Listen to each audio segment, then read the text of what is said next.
গণপতি বাপ্পা মরিয়া। তো কাল হচ্ছে গণেশ চতুর্থী, আর দীর্ঘ ১ বছরের অপেক্ষার অবসান ঘটিয়ে গণপতি বাপ্পা আমাদের বাড়িতে কালকে আসছে। তো আমাদের বাড়িতে না, সবাইকার বাড়িতেই আসছে।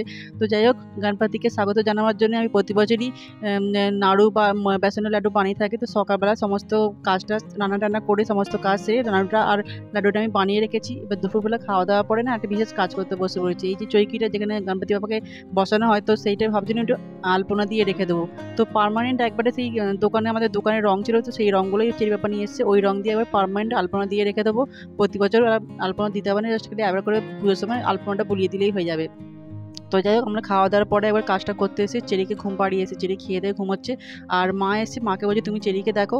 আর চেরিকে দেখলে না আমাদের কাজ করতে একটু সুবিধা হয়, বেশ অন্য সময় হলে না চেরি সে কখন উঠে পড়বে সেই ভয় ভয় করি, কিন্তু মা তাহলে চেরিকে দেখে। তো তো যাই হোক, আলপনাটা আমাদের মোটামুটি দেওয়া হয়েছে। কেমন আলপনা হয়েছে তোমরা কমেন্ট করে অবশ্যই জানিও। আর না, চেরি বাবা বেশ ভালো আঁকতে পারে, ওই জন্য বেশ আলপনাটা বেশ ভালোই হয়েছে। তো যাই হোক, সমস্ত 90% দায়িত্ব চেরি বাবাই করেছে, আমি একটু জাস্ট খালি লাল রঙগুলো বলিয়েছি। তো এটা হচ্ছে ঘরের আলপনাটা, এটা বেশ ভালো হচ্ছে, একটু ভরাট ভরাট করে করা হয়েছে। আর একটা ঘরে এই যে এটা হচ্ছে সিম্পল ভাবে করেছে চেরি বাবা। তো এই আলপনাটা চেরি বাবা নিজের মন থেকে করছে, আগের আলপনাটা ফোন থেকে দেখা হয়েছিল। Good morning and happy Ganesh Chaturthi. তো তোমাদের সবাইকে গণেশ চতুর্থীর অনেক শুভেচ্ছা রইলো। তো যথারীতি নিয়ম মেনে কালকে আমাদের বাড়িতে চলে এসেছে আমাদের গণপতি বাপ্পা। তো চেরি পাপা, চেরি আর আমি তিনজনে মিলে গিয়ে গণপতি বাবাকে ঘরে নিয়ে এসেছি। তো যেহেতু বাইকে করে নিয়ে এসেছি গণপতি বাবাকে, তো ভিডিও শ্যুট করিনি, ভয় লাগছিলো।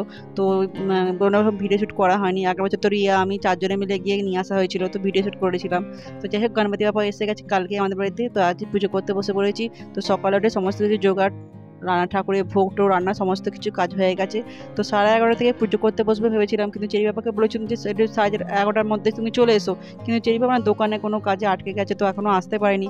তো কি করবো, ঠিক সময়টা পেরিয়ে যাচ্ছে, ওই জন্য ভালো মুহূর্তটা পেরিয়ে যাবে, ওই জন্য 11:30-র মধ্যে আমি গণপতি বাবাকে বসিয়ে দিয়েছি, তবে পুজোটা আমি করিনি।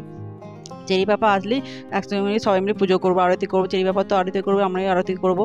তো যাই হোক, গণপতি বাবাকে ঠিক সময়ের মধ্যে বসিয়ে দিচ্ছি, স্থাপনা করে দিচ্ছি গণপতি বাবাকে। এবার সমস্ত কিছু হারটার সমস্ত কিছু পরিয়ে নেবো। আর যেহেতু 11:30-র মধ্যে পুজো ছিল, তো সকালে সমস্ত কিছু কাজটা সেরে ভোগ টোগ রান্না করতে আমার বিশেষ কিছু অসুবিধা হয়নি। সকালের দিকে পুজো হলে না একটু তাড়াতাড়ি করতে, রোডিগুলোতে করতে হয়, কিন্তু যেহেতু 11:30 পর পুজো করবো, তো বেশ ধীরে সুস্থে আস্তে আস্তে সমস্ত কাজ টাজ করা ছিল। তো আগের বছর যেহেতু রিয়া ছিল, রিয়া অনেক কিছু রান্না টান্না করে দিয়েছিল। তো যাই হোক, এবছর আমি করেছি, মা বলছিল হেল্প করে, আমি বলছি না, তুমি বরং চেরিকে দেখো, তাহলেই অনেক হবে। চেরিকে দিলে আমি কাজটা বেশ তাড়াতাড়ি করে নিতে পারবো, নাহলে চেরিকে ধরতে হলে আর কাজ করতে প্রচণ্ড সময় লেগে যায়। তো দেখো, যথারীতি আগের বছরও চেরি যেরকম গণপতি বাবার পায়ে এই পদ্ম ফুলটা দিয়েছিল, তো চেরি এবছরও সেম বায়না করছে, তো চেরি গণপতি বাবার পায়ে পদ্ম ফুলটা দিয়েছে।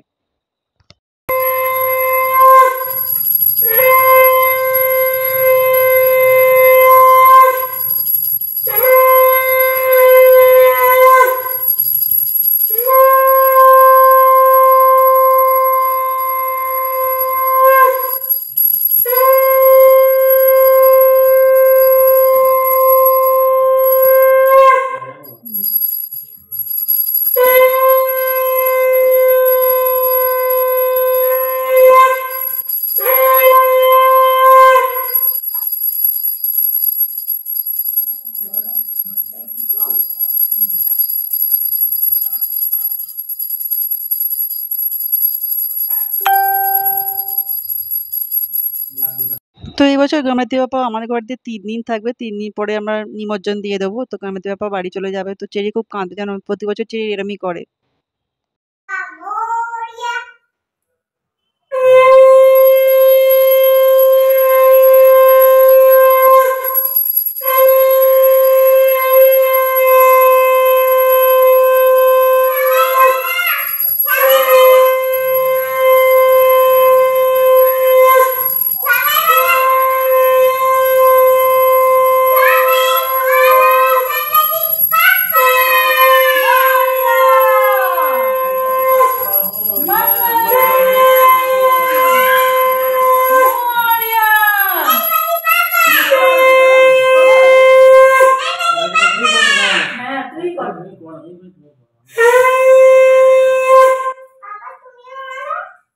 गणपति पापा, पापा मैं पापा।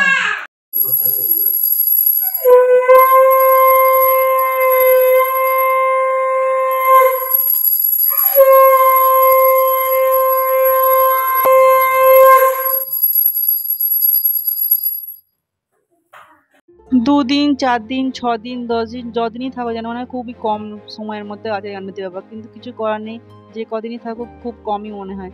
তো যাই হোক গণপতি বাবা প্রতি বছর আসবে, আবার বাড়ি যাবে, আবার আসবে, এটা তো নিয়ম। কিন্তু না এই কদিন যে বেশ থাকে না বেশ ভালো লাগে, তারপরে না বেশ মনটা ফাঁকা ফাঁকা হয়ে যায়, চিড়ি চিড়ে মন খারাপ করে, আমাদেরও সেরকম খুব মনটা বেশ খারাপ হয়ে যায়। তো যাই হোক গণপতি বাবার কাছে ভোগে দিয়েছিলাম মোদক, মোদক তো অবশ্যই প্রতি বছর করি, লাড্ডু ছিল, নাড়ু ছিল, তার সঙ্গে ছিল পনিরের তরকারি, লুচি ছিল, 2-3 রকমের ভাজা করেছিলাম। জাস্ট নিজের সাধ্য মতো চেষ্টা করেছি গণপতি বাবার জন্য করার জন্য, গণপতি বাবা যাই করো সব যেন মনে হয় খুবই কমই করেছি, তবু নিজের সাধ্য মতো চেষ্টা করেছি গণপতি বাবার সেবা করার। তো যাই হোক এবছর গণেশ পুজো তোমরা কেমন কাটালে আমাকে কমেন্ট করে অবশ্যই জানাও। বাই।